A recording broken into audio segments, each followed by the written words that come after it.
একটা মহল যারা চাচ্ছে যে এই উৎসবটা যেন ভালোভাবে এবং ধর্মীয় উদ্দীপনার সাথে এবং উৎসব মুখরভাবে হইতে না পারে, এই জন্য একটা মহল কিন্তু চেষ্টা করতেছে। সনাতন ধর্মীদের একটা সবচেয়ে বড় উৎসব কিন্তু চলছে। এই উৎসবটাকে যেন আমরা শান্তিপূর্ণভাবে করার জন্য আমরা সব ধরনের প্রস্তুতি নিচ্ছি। এই একটা মহলে কিন্তু এই খাগড়াছড়িতে এই ঘটনাটা ঘটার চেষ্টা। স্বরাষ্ট্র উপদেষ্টা, আমরা জানছি যে পার্শ্ববর্তী দেশ থেকে তাদেরকে অস্ত্র দেওয়া হচ্ছে, টাকা দিয়ে যোগান দেওয়া হচ্ছে এবং দীর্ঘদিন ধরে তাদের এই পরিকল্পনা। আমরা দেখেছি সেখানে একজন বক্তব্য দিয়েছে এটাকে ভারতের যেন একটা রাষ্ট্র হিসাবে বা একটা প্রদেশ হিসাবে যেন নিয়ে যাওয়া হয়। সে বিষয়ে আপনারা কি ধরনের পদক্ষেপ নিচ্ছেন? আর সেখানে একটা ঘটনা ঘটেছে, 3 জন নিহত হয়েছে, আইন শৃঙ্খলা বাহিনীর সদস্য আহত হয়েছে।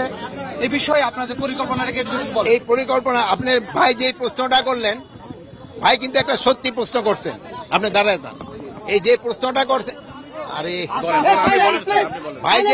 ভাই যে প্রশ্নটা করছেন, আবার আপনি প্রশ্নটা একটুখানি বলেন, ওনারা তো শুনেন। বলা যায় ভারতের ইন্ধনে বা ফ্যাসিস্টদের ইন্ধনে এই ঘটনাটা ঘটাচ্ছে। তা আমরা এটা যেন ঘটাতে না পারে এই জন্য আমরা আমাদের সর্বাত্মক ব্যবস্থা নিচ্ছি এবং আমাদের যে উপদেষ্টা মানে প্রদীপ ভাই,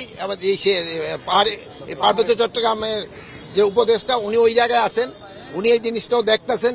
উনি আইন শৃঙ্খলা বাহিনী এবং লোকাল লিডারদের সাথে কথা বলছেন। এখন পরিস্থিতি মোটামুটি সন্তোষজনক অবস্থায় আছে।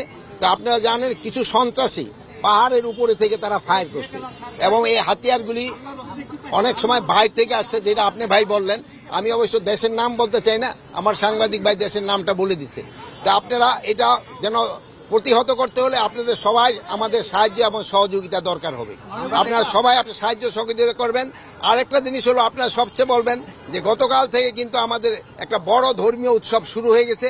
এই উৎসবের সময় যেন কেউ কোনো ধরনের বিশৃঙ্খলা সৃষ্টি না করে, রাস্তাঘাট যেন বন্ধ না করে এবং এই পূজাটা যেন নির্বিঘ্নভাবে উদযাপন করতে পারে। এই ধরনের সবাইকে আমি বলবো সাহায্য সহযোগিতা করার।